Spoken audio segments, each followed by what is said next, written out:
കോൺഗ്രസിനൊരു മുഖ്യമന്ത്രി ഉണ്ടാവണം. ഞാൻ കഴിഞ്ഞ ദിവസം എവിടെയോ പ്രസംഗിച്ച് പറഞ്ഞു, KSUവിലൂടെ കടന്നു വന്ന 3 മുഖ്യമന്ത്രിമാരുണ്ടെന്ന് പറഞ്ഞു. പിന്നെ ഞാൻ എൻ്റെ മനസ്സിൽ പറഞ്ഞു, 2 പേരേ ഉള്ളൂ. മൂന്നാമത്തെ ആള് 2026 കടന്നു വരുമെന്നുള്ള കാര്യത്തിൽ യാതൊരു സംശയമില്ല.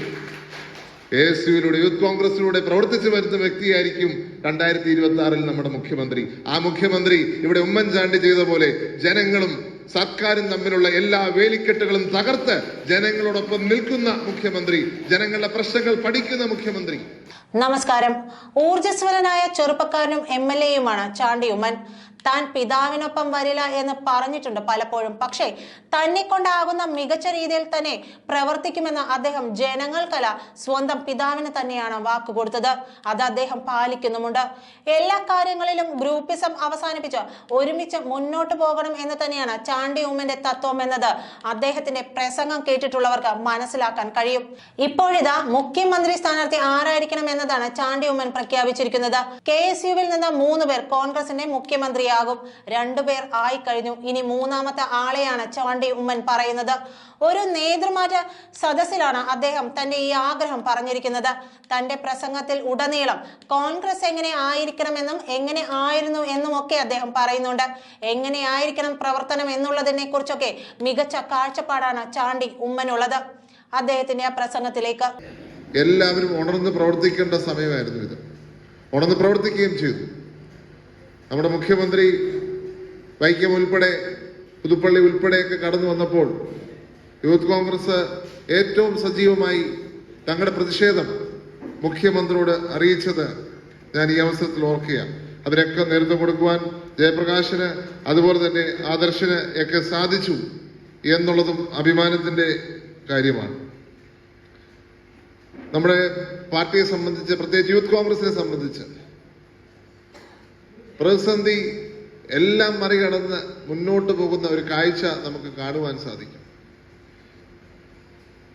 ഇപ്പോൾ സംസ്ഥാന തലത്തിൽ രാഹുലിന്റെ നേതൃത്വത്തിൽ ഒരു കമ്മിറ്റി വന്നു. ഇതിന് തൊട്ടു മുമ്പ് ഷാഫി ആയിരുന്നു. ഷാഫിയുടെ മികച്ച നേതൃത്വം. ആ മികച്ച നേതൃത്വത്തിൽ കേരളമൊട്ടുക്ക് യൂത്ത് കോൺഗ്രസ് സടകുടഞ്ഞ് എഴുന്നേൽക്കുന്നത് അത് നമുക്ക് കാണുവാൻ സാധിച്ചു. അതിനോടനുബന്ധിച്ചാണ് രാഹുലും കടന്നു വന്ന് ഇന്ന് ശക്തമായ നേതൃത്വം കൊടുക്കുന്നത്. അപ്പോൾ തലമുറ മാറ്റം അല്ലെങ്കിൽ സ്ഥാനങ്ങൾ കൈമാറുക എന്നുള്ളത് യൂത്ത് കോൺഗ്രസിന്റെ അത് അനിവാര്യതയായി മാറിയിരിക്കുക. ഇന്ന് നമ്മൾ തെരഞ്ഞെടുപ്പിലൂടെയാണ് ആ കൈമാറ്റം നടത്തുന്നത്. യാതൊരു സംശയവും വേണ്ട. തെരഞ്ഞെടുപ്പ് നമുക്ക് കൂടുതൽ ശക്തി പകരുന്ന ഒരു പ്രക്രിയയാണ്. പുതിയ മുഖങ്ങൾ കൊണ്ടുവരുന്ന പ്രക്രിയ. പണ്ടൊരു കാലത്ത് മണ്ഡലം പ്രസിഡന്റിലെ നിയോജക പ്രസിഡന്റ് ഇരുന്നാൽ മാറാത്തൊരു സാഹചര്യം ഉണ്ടായിരുന്നു. ചിലപ്പോൾ 10 വർഷം വരെ ഇരുന്നിട്ടുണ്ടെന്നാണ് എൻ്റെ അറിവ്. പക്ഷെ അവിടെയാണ് രാഹുൽ ഗാന്ധി താല്പര്യമെടുത്ത് 2010 മുതൽ തെരഞ്ഞെടുപ്പ് നടത്തിയത്. ആദ്യത്തെ തെരഞ്ഞെടുപ്പിൽ ഞാനും പങ്കാളിയായിരുന്നു. ഡെലിഗേറ്റ് ആയിട്ട് ഞാൻ തെരഞ്ഞെടുക്കപ്പെട്ടു. ശ്രീ വിഷ്ണുനാഥ് പ്രസിഡന്റായ സമയം 3 വർഷത്തിന് ശേഷം ഡീൻ ആയപ്പോൾ ഞാൻ യൂത്ത് കോൺഗ്രസ് സംസ്ഥാന സെക്രട്ടറിയായി. അതും മികച്ചൊരു തെരഞ്ഞെടുപ്പായിരുന്നു. അപ്പോൾ തെരഞ്ഞെടുപ്പുകൾ അനിവാര്യതയാണ്. ആ തെരഞ്ഞെടുപ്പിൽ മാത്രമേ മാറ്റങ്ങൾ കാണുവാൻ സാധിക്കത്തുള്ളൂ. ചിലപ്പോൾ തെരഞ്ഞെടുപ്പുകൾ നടക്കാതിരുന്നാൽ നമ്മുടെ സംഘടന നിശ്ചലമായി പോകും. അതുകൊണ്ടാണ് പണ്ട് കാലങ്ങളിൽ 10 വർഷം വരെ മണ്ഡലം പ്രസിഡന്റുമാർ ഇരുന്നിട്ടുള്ളത്. അപ്പോൾ തീർച്ചയായിട്ടും മാറ്റം അനിവാര്യമാണ്. പക്ഷെ മാറ്റങ്ങൾ വരുമ്പോൾ ഇത്രയും നാളും പാർട്ടിക്ക് വേണ്ടി പ്രവർത്തിച്ചവർക്ക് സ്ഥാനം കൊടുക്കുവാൻ അല്ലെങ്കിൽ അവരെ മാനിക്കുവാൻ നമ്മൾ തയ്യാറാവണം. പാർട്ടി തയ്യാറാവണം. യാതൊരു സംശയവും വേണ്ട. ഇവിടെ പാർട്ടിക്ക് വേണ്ടി ജീവിതം മാറ്റിവെക്കുന്നവർ, അവരെ മാനിക്കുവാൻ പാർട്ടിയുടെ നേതൃത്വം തയ്യാറായേ മതിയാകത്തുള്ളൂ. യാതൊരു സംശയവും വേണ്ട. എന്തിനാണ് ഇവരൊക്കെ അവരുടെ ജീവിതം പാർട്ടിക്ക് വേണ്ടി നൽകുന്നത്? അത് ഈ നാടിനോടുള്ള സമർപ്പണമാണ്. ഞാൻ സത്യം പറഞ്ഞാൽ കേരളത്തിലെ പോലെ പൊതുരംഗത്ത് ചെറുപ്പക്കാർ കടന്നു വരുന്ന സംസ്ഥാനങ്ങൾ വളരെ കുറവാണ്. അവിടെ ഞാൻ മറ്റ് സംസ്ഥാനങ്ങൾ കുറ്റം പറയുകയല്ല, പക്ഷെ മറ്റ് സംസ്ഥാനങ്ങൾ ഞാൻ കാണുന്നൊരു കാഴ്ച അതേതെങ്കിലും ജാതി സംഘടനയുടെ അടിസ്ഥാനത്തിലോ അല്ലെങ്കിൽ വേറെ പല കാരണങ്ങളായിരിക്കാം, ഞാൻ അതിലേക്ക് കാരണം പോകുന്നില്ല. പക്ഷെ കേരളത്തിലെ ചെറുപ്പക്കാർ രാഷ്ട്രീയത്തിലേക്ക് കടന്നു വരുന്നത് വളരെ ഒരു ബോധത്തോടു കൂടിയാണ്, പൊതുബോധത്തോടു കൂടിയാണ്. നാടിന് വേണ്ടി പ്രവർത്തിക്കണം, സമൂഹത്തിന് വേണ്ടി പ്രവർത്തിക്കണം, ത്യാഗം സഹിച്ച് പ്രവർത്തിക്കണം. കേരളത്തിൽ മാത്രമാണ് ഏത് നിലയിൽ നിന്ന് വന്നാലും നമുക്ക് ഉയർന്നു വരുവാൻ സാധിക്കുന്നത്. മറ്റ് സംസ്ഥാനങ്ങൾ പലയിടത്തും കാണുന്ന ഒരു കാഴ്ച എന്ന് പറഞ്ഞാൽ പൈസ ഉണ്ടെങ്കിൽ മാത്രമേ കാര്യം നടക്കത്തുള്ളൂ. യാഥാർത്ഥ്യമാണ്. പൈസ ഉണ്ടെങ്കിൽ മാത്രമേ MLA ആവാൻ സാധിക്കത്തുള്ളൂ, പൈസ ഉണ്ടെങ്കിൽ മാത്രമേ MP ആവാൻ സാധിക്കത്തുള്ളൂ. ഇതൊരു യാഥാർത്ഥ്യം ഇന്ത്യൻ രാജ്യത്ത് നിലനിൽക്കുമ്പോൾ കേരളം അതിൽ നിന്ന് വെതിരിട്ട് നിൽക്കുകയാണ്. കേരളത്തിലെ കോൺഗ്രസ് വെതിരിട്ട് നിൽക്കുകയാണ്. സാധാരണ കുടുംബങ്ങളിൽ നിന്ന് കടന്നു വരുന്ന ചെറുപ്പക്കാർ രാഷ്ട്രീയത്തിലേക്ക് കടന്നു വരും. അവർക്ക് അവകാശങ്ങളുണ്ട്, അവർ പോരാടി അവർ തങ്ങളുടെ പൊസിഷനിലെത്തും. മറ്റ് സംസ്ഥാനങ്ങൾ പലയിടത്തും കാണാത്തൊരു കാര്യമാണ്. അവിടെ ചെറുപ്പക്കാർ കൂടുതൽ ഉണരേണ്ട ആവശ്യമുണ്ട്. നമ്മുടെ നാട്ടിൽ ചെറുപ്പക്കാർ വളരെ ബോധവാന്മാരാണ്. ഇവിടെ നമ്മുടെ ഇപ്പൊ ജില്ലാ പ്രസിഡന്റ് സാധാരണക്കാരൻ കുടുംബത്തിൽ നിന്ന് കടന്നു വന്ന് നമ്മുടെ ജില്ലയുടെ അധ്യക്ഷനായി നിൽക്കുകയാണ്. യാതൊരു സംശയവും വേണ്ട, അദ്ദേഹം സംസ്ഥാനത്ത് തന്നെ മികച്ച ഒരു രാഷ്ട്രീയ നേതാവായി വരുന്ന കാലഘട്ടം അതിവിദൂരമല്ല. കഴിഞ്ഞ ദിവസങ്ങളിൽ അദ്ദേഹവും അറസ്റ്റ് ചെയ്യപ്പെട്ടു, അദ്ദേഹം ആക്രമിക്കപ്പെട്ടു പോലീസുകാരാൽ. ഇതോടെ പോലീസ് രാജ് നടപ്പാക്കിയിരിക്കുക. ഇവിടെ പോലീസ് രാജ് കൊണ്ട് എന്തും നടത്താമെന്ന് മുഖ്യമന്ത്രിയും കൂട്ടരും വിചാരിച്ചിരിക്കുക. കാണുന്ന ചെറുപ്പക്കാരെ എല്ലാം തല്ലി ചതയ്ക്കുക, കാണുന്നവരെയൊക്കെ അടിച്ചൊതുക്കുക, എന്തും ചെയ്യാം എന്നുള്ള സാഹചര്യം കേരളത്തിൽ നിലനിൽക്കുന്നുണ്ടെങ്കിൽ അത് അംഗീകരിക്കാൻ സാധിക്കാത്ത ഒരു കാര്യമാണെന്ന് ഈ അവസരത്തിൽ ഞാൻ പറയാൻ ആഗ്രഹിക്കുക. ഇവിടെ ഇരിക്കുന്ന എല്ലാവരും ഒരു വിധത്തിൽ പറഞ്ഞാൽ അറസ്റ്റ് ചെയ്യപ്പെട്ടു. എല്ലാവരും വിധത്തിൽ രാഹുല് എന്തുമാത്രം മൃഗീയമായി അടികൊണ്ടു. ഇവിടെയുള്ള എല്ലാ ചെറുപ്പക്കാരെയും കോൺഗ്രസിന്റെ, യൂത്ത് കോൺഗ്രസിന്റെ എല്ലാ നേതാക്കന്മാരെയും തല്ലിച്ചതയ്ക്കുന്ന കാഴ്ച അത് നമുക്ക് കണ്ടുകൊണ്ടിരിക്കാൻ സാധിക്കുമോ? അതുകൊണ്ടാണ് ഇന്ന് യൂത്ത് കോൺഗ്രസും UDF-ഉം പൊതുനിരത്തിൽ ഇറങ്ങിയിരിക്കുന്നത്. അതുകൊണ്ടാണ് പ്രതിപക്ഷ നേതാവ് പൊതുനിരത്തിൽ ഇറങ്ങിയിരിക്കുന്നത്. നാളെ KPCC നേതൃത്വത്തിൽ DGPയുടെ ഓഫീസിലോട്ട് മാർച്ച് കിടക്കുക. അവിടെ സംഘർഷം ഉണ്ടാവണമെന്ന് നമ്മൾ ആഗ്രഹിക്കുന്നില്ല. പക്ഷേ ഇതാണ് നിലപാടെങ്കിൽ അവിടെയും പോലീസ് ഞങ്ങൾക്ക് നേരെ ലാത്തി വീശിയാൽ അത്ഭുതപ്പെടാനൊന്നുമില്ല. പക്ഷേ എനിക്ക് CPM-നോടും പോലീസിനോടൊക്കെ പറയാനുള്ളത്, ബ്രിട്ടീഷുകാരന്റെ ലാത്തിയെ ഭയപ്പെട്ടിട്ടില്ല ഇന്ത്യൻ നാഷണൽ കോൺഗ്രസ്. പിന്നെയാണോ CPM-കാരന്റെയും പോലീസിന്റെയും ലാത്തി? ഈ ഒരു രാഷ്ട്രീയം നമുക്ക് കേരളത്തിൽ ഉണ്ടാക്കി വെച്ചിരിക്കുന്നത് മുഖ്യമന്ത്രിയാണ്. ഇങ്ങനൊരു ഭരണം നവകേരള സദസ് എന്നാണ് പറയുന്നത്. എന്താണ് നവം എന്ന് മാത്രം അറിയത്തില്ല. നവം എന്തെങ്കിലും ഉണ്ടോ? ഉണ്ട്. ചെറുപ്പക്കാരെ പൊതിരത്തല്ലുന്നു, ആളുകളുടെ പരാതി കേൾക്കുന്നില്ല, അതാണ് നവം. ഒരു പരാതിയെങ്കിലും കഴിഞ്ഞ ദിവസം ശ്രീ രമേശ് ചെന്നിത്തല ഞങ്ങളുടെ മണ്ഡലത്തിൽ വന്നിരുന്നു. പുള്ളി വാഗ്ദാനം ചെയ്തു 2 പവൻ. ഇവിടെയും അദ്ദേഹമല്ലായിരുന്നു, കടുത്തുരുത്തി ഞാൻ ഉണ്ടായിരുന്നു. അവിടെയും പുള്ളി വാഗ്ദാനം ചെയ്തു 2 പവൻ. ഏതെങ്കിലും ഒരു വ്യക്തിയുടെ പരാതി മുഖ്യമന്ത്രി പരിഹരിച്ചിട്ടുണ്ടെങ്കിൽ അങ്ങനെ കിട്ടിയ ആൾക്ക് 2 പവൻ കൊടുക്കാമെന്ന് പറഞ്ഞിട്ട് ഒരാളും വന്നിട്ടില്ല. കാരണം അങ്ങനെ ഒരാളില്ല. നമ്മുടെ പ്രധാനമന്ത്രി കൂട്ടത്തിൽ പഠിച്ച ആരെങ്കിലും ഉണ്ടോ എന്ന് ചോദിച്ചാൽ ആരെങ്കിലും വരുമോ? ഡിഗ്രിക്ക് പഠിച്ച ഒരാളെ പോലും കാണാനില്ല. കാരണം അങ്ങനെ ആളില്ല, കാരണം പുള്ളി പഠിച്ചിട്ടില്ല. അതേപോലെയാണ് മുഖ്യമന്ത്രി നേരിട്ട് പരാതി മേടിച്ച് പരാതി പരിഹരിച്ച ഒരാളുണ്ടോ? ആളില്ല, കാരണം ഒരാളെ പോലും കാണുന്നില്ല. ഇതാണ് കേരളത്തിൽ ഇന്നത്തെ അവസ്ഥ.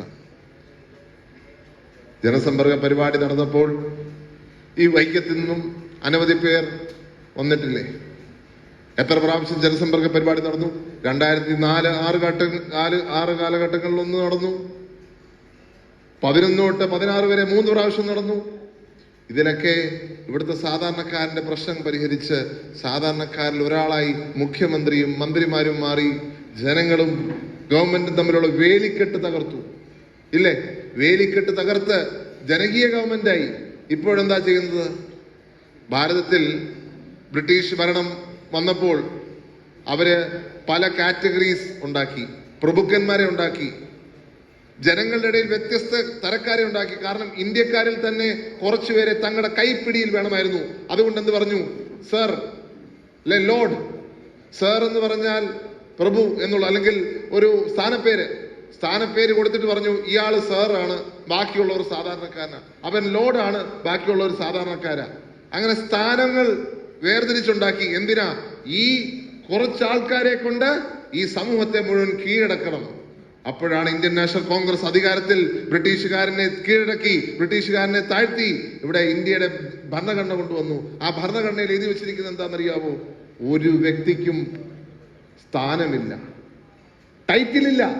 നിങ്ങൾക്കറിയാം, ടൈറ്റിൽ കൊടുക്കാൻ പാടില്ല. ഭാരതരത്നം ടൈറ്റിലല്ല, പത്മശ്രീയോ പത്മവിഭൂഷണോ പത്മഭൂഷണോ ടൈറ്റിലല്ല. ഇവിടെ കളക്ടർ പങ്കെടുക്കുന്ന പരിപാടിയാണെന്ന് വെച്ചോളൂ. ആരെങ്കിലും ഒരു ഭാരതരത്നം അവാർഡ് കിട്ടിയ ആള്, ഞാൻ സിവിൽ സർവീസിൽ പഠിച്ചിട്ടുള്ള കാര്യമാണ്, ഭാരതരത്നം കിട്ടിയ ഒരാൾ ഇവിടെ ഇരിക്കുകയാണ്. കളക്ടർ വന്ന് പങ്കെടുക്കുന്ന ഒരു പരിപാടിയിൽ അവിടെ എഴുതി വെച്ചിരിക്കുകയാണ് ഭാരതരത്നം XYZ എന്ന് എഴുതി വെച്ചിട്ട് കളക്ടർ ആ പരിപാടി പങ്കെടുക്കാൻ പാടില്ല. അത് അഴിച്ചു മാറ്റണം. അത് അഴിച്ചു മാറ്റിയാൽ മാത്രമേ അവിടെ കളക്ടറിന് പങ്കെടുക്കാൻ പറ്റത്തുള്ളൂ എന്നാ എന്നെ സിവിൽ സർവീസിൽ ഞാൻ പഠിക്കാൻ പോയപ്പോൾ എന്നെ പഠിപ്പിച്ച പാഠമാണ്. അങ്ങനെയുള്ള രാജ്യത്താണ് പൗരപ്രമുഖന്മാരെന്ന് പറഞ്ഞൊരു സെപ്പറേറ്റ് കാറ്റഗറി ഉണ്ടാക്കി അവരെ മാത്രം കേൾക്കുന്ന ഒരു കാഴ്ച കേരളത്തിൽ കാണുന്നത്. ജനങ്ങളെ മാറ്റി നിർത്തുക. കാരണം ഈ പൗരപ്രമുഖന്മാരെ ഉപയോഗിച്ച് അധികാരത്തിൽ തുടരാമെന്നാണ് വിചാരിക്കുന്നത്. അപ്പോൾ ഈ ഒരു രാഷ്ട്രീയമാണ് കേരളത്തിലുള്ളത്. ഇവിടെ യൂത്ത് കോൺഗ്രസ് സജീവമായി വളരെ ശക്തമായി നിന്നുകൊണ്ട് ഇവിടെ പ്രവർത്തിക്കുക. ശ്രീ ചിന്തു ഇവിടെ ഇരിക്കുന്നുണ്ട്. എന്തുമാത്രം മർദ്ദനമാണ് ചിന്തു ഏറ്റുവാങ്ങിയിട്ടുള്ളത്. അവസാനം ചോര ഒലിപ്പിച്ചിരിക്കുന്ന ആ ചിത്രം നമ്മൾ പലപ്പോഴും യൂത്ത് കോൺഗ്രസ്സുകാര് ഫേസ്ബുക്കിൽ ഇടാറുണ്ട്. എന്തുമാത്രം കഷ്ടപ്പാടാണ് യൂത്ത് കോൺഗ്രസിന് വേണ്ടി ചിന്തു അടക്കമുള്ളവർ. അപ്പൊ അവരുടെയൊക്കെ ത്യാഗം നമുക്ക് മാനിക്കണമെങ്കിൽ പുതുതായിട്ട് അധികാരമേൽക്കുന്നവർ കൂടി അതിന്റെ, അല്ലെങ്കിൽ പുതുതായിട്ട് സ്ഥാനമേൽക്കുന്നവർ കൂടി അതിന്റെ ആ പൂർണ്ണതലത്തിൽ ആ ലെഗസി മുന്നോട്ട് കൊണ്ടുപോയേ മതിയാകത്തുള്ളൂ. നമ്മൾ ഒറ്റക്കെട്ടായി നിന്നേ മതിയാകത്തുള്ളൂ. നമുക്കിനി പലതായി നിൽക്കാനുള്ള അവകാശമില്ല, സാവകാശമില്ല. അഭിപ്രായ വ്യത്യാസങ്ങൾ കാണാം. സംഘടനയാവുമ്പോൾ അഭിപ്രായ വ്യത്യാസം കാണും. വീട്ടിലുണ്ട്, പിന്നെയാണ് സംഘടനയിൽ. പക്ഷേ അഭിപ്രായ വ്യത്യാസം ഉള്ളപ്പോഴും മുന്നോട്ട് പോകണ്ടേ? നമുക്കെന്നും ഈ സർക്കാരുമായി പൊരുത്തപ്പെട്ടു പോകാൻ പറ്റുമോ? ഇവിടുത്തെ സാധാരണക്കാരന് നീതി കൊടുക്കണ്ടേ? ഇപ്പൊ നമ്മുടെ അഭിപ്രായ വ്യത്യാസങ്ങളെല്ലാം മാറ്റിവെച്ച് എങ്ങനെയാണോ തെലങ്കാനയിൽ സർക്കാർ വന്നത്, തെലങ്കാനയിൽ പല നേതാക്കന്മാരുണ്ട്, പക്ഷെ അപ്പോഴും പാർട്ടി തീരുമാനിച്ചത് റേവന്ത് റെഡ്ഡി അവിടെ ഒരു തരംഗമായി മാറി. എല്ലാവരുമായി ചേർന്നിട്ടാവട്ടോ. അവിടുത്തെ ഡെപ്യൂട്ടി CM അതുൾപ്പെടെയുള്ള ഉത്തം റെഡ്ഡി അടക്കമുള്ള പല നേതാക്കന്മാരും സീനിയറായിട്ടുള്ളവരെല്ലാം ആ തീരുമാനം അംഗീകരിച്ചു. റേവന്ത് റെഡ്ഡിയുടെ നേതൃത്വത്തിൽ അവർ ഒറ്റക്കെട്ടായി മുന്നോട്ട് പോയി KCRനെ വീട്ടിലിരുത്തി. നമുക്ക് അഭിപ്രായ വ്യത്യാസങ്ങൾ ഉണ്ടായേക്കാം, അത് നമുക്ക് പറയാനുള്ള വേദി പാർട്ടിക്കകത്തായി മാറണം, യാതൊരു സംശയവും വേണ്ട എന്ന് നമ്മൾ ആ ഒരു ട്രിക്ക് മനസ്സിലാക്കുമോ അന്ന് മാത്രമേ നമുക്ക് ശക്തമായി ഉയർത്തെഴുന്നേൽക്കാൻ സാധിക്കത്തുള്ളൂ. അതുകൊണ്ട് അഭിപ്രായ വ്യത്യാസങ്ങൾ ഉണ്ടെങ്കിൽ അതെല്ലാം മാറ്റി വെച്ചുകൊണ്ട് നമുക്കൊരു ലീഡർഷിപ്പ് ഇവിടെ കിട്ടി. ആ ലീഡർഷിപ്പിനെ അംഗീകരിച്ച്, അതുപോലെ തന്നെ ജില്ലയ്ക്ക് ഒരു ലീഡർഷിപ്പിനെ കിട്ടി. ആ ലീഡർഷിപ്പുമായിട്ട് ചേർന്നുകൊണ്ട് മുന്നോട്ട് പോകുമ്പോഴാണ് നമ്മുടെ സംഘടനയ്ക്ക് ശക്തി പ്രാപിക്കാൻ സാധിക്കുന്നത്. അങ്ങനെ പ്രവർത്തിച്ചാൽ ഒരു സംശയമില്ലാതെ പറയാൻ സാധിക്കും, യൂത്ത് കോൺഗ്രസ് ആയിരിക്കും കോട്ടയം ജില്ലയിലെ ഏറ്റവും വലിയ യൗവന ശക്തി എന്നുള്ള കാര്യത്തിൽ യാതൊരു സംശയവുമില്ല. നമുക്ക് അങ്ങനെ ഒറ്റക്കെട്ടായി പ്രവർത്തിക്കാം. ഈ വൈക്കം സത്യാഗ്രഹത്തിന്റെ നാട്, ആ മഹാത്മാവ് വന്ന നാട്. നമുക്ക് ഇത് നമ്മുടെ മണ്ണായി നമുക്കിതിനെ തിരിച്ചു പിടിക്കണം. എത്ര നാളായി നമുക്കൊരു MLA ഇല്ല. അതുകൊണ്ട് കോൺഗ്രസിന്റെ ശക്തി കേന്ദ്രമായി നമുക്കിതിനെ തിരിച്ചു പിടിക്കേണ്ടതുണ്ട്. അതിന് കോൺഗ്രസ് ഉണർന്ന് പ്രവർത്തിക്കണം, യൂത്ത് കോൺഗ്രസ് ഉണർന്ന് പ്രവർത്തിക്കണം. അഭിപ്രായ വ്യത്യാസങ്ങളുണ്ടെങ്കിൽ എല്ലാം മാറ്റിവെച്ച് ഒരു പൊതുവേദി, ആ പൊതുവേദിയിൽ നമുക്ക് ഒറ്റക്കെട്ടായി നിൽക്കാം, പാർട്ടിയെ ശക്തിപ്പെടുത്താം. കോൺഗ്രസിനൊരു മുഖ്യമന്ത്രി ഉണ്ടാവണം. ഞാൻ കഴിഞ്ഞ ദിവസം എവിടെ പ്രസംഗിച്ച് പറഞ്ഞു, KSUവിലൂടെ കടന്നു വന്ന 3 മുഖ്യമന്ത്രിമാരുണ്ടെന്ന് പറഞ്ഞു. പിന്നെ ഞാൻ എൻ്റെ മനസ്സിൽ പറഞ്ഞു, 2 പേരേ ഉള്ളൂ. മൂന്നാമത്തെ ആള് 2026 കടന്നു വരുമെന്നുള്ള കാര്യത്തിൽ യാതൊരു സംശയവുമില്ല. KSUവിലൂടെ യൂത്ത് കോൺഗ്രസിലൂടെ പ്രവർത്തിച്ചു വരുന്ന വ്യക്തിയായിരിക്കും 2026 നമ്മുടെ മുഖ്യമന്ത്രി. ആ മുഖ്യമന്ത്രി ഇവിടെ ഉമ്മൻചാണ്ടി ചെയ്ത പോലെ ജനങ്ങളും സർക്കാരും തമ്മിലുള്ള എല്ലാ വേലിക്കെട്ടുകളും തകർത്ത് ജനങ്ങളോടൊപ്പം നിൽക്കുന്ന മുഖ്യമന്ത്രി, ജനങ്ങളുടെ പ്രശ്നങ്ങൾ പഠിക്കുന്ന മുഖ്യമന്ത്രി. ആ മുഖ്യമന്ത്രി സ്ഥാനാർത്ഥിയും മുഖ്യമന്ത്രിയും പാർട്ടി തീരുമാനിക്കും. അവിടെ പാർട്ടിയോടൊപ്പം നിൽക്കുവാൻ നമുക്കെല്ലാവർക്കും സാധിക്കണം എന്ന് പറഞ്ഞുകൊണ്ട് ഇവിടെ ചാർജ് എടുക്കുന്ന ആദർശ് രഞ്ജൻ, മികച്ച ചെറുപ്പക്കാരൻ, അഡ്വക്കേറ്റായി ശോഭിക്കുന്ന വ്യക്തി. അദ്ദേഹം കഴിഞ്ഞ നാളുകളിൽ ഈ നാടിന് വേണ്ടി, യൂത്ത് കോൺഗ്രസിന് വേണ്ടി പ്രവർത്തിച്ചിട്ടുള്ള വ്യക്തി. എല്ലാവിധ അഭിനന്ദനങ്ങളും ആദർശിന് അർപ്പിച്ചുകൊണ്ട് ഇവിടെ ചാർജ് ഒഴിയുന്ന പി.കെ. ജയപ്രകാശിനും എല്ലാവിധ ആശംസകൾ നേരുക. ഇനിയും മുന്നോട്ടുള്ള പ്രവർത്തനങ്ങൾ നല്ല രീതിയിൽ ചെയ്യുവാൻ ജയപ്രകാശിന് സാധിക്കട്ടെ എന്ന് ആശംസിക്കുന്നു. നന്ദി, നമസ്കാരം. ജയ് ഹിന്ദ്, ജയ് ഭാരത്.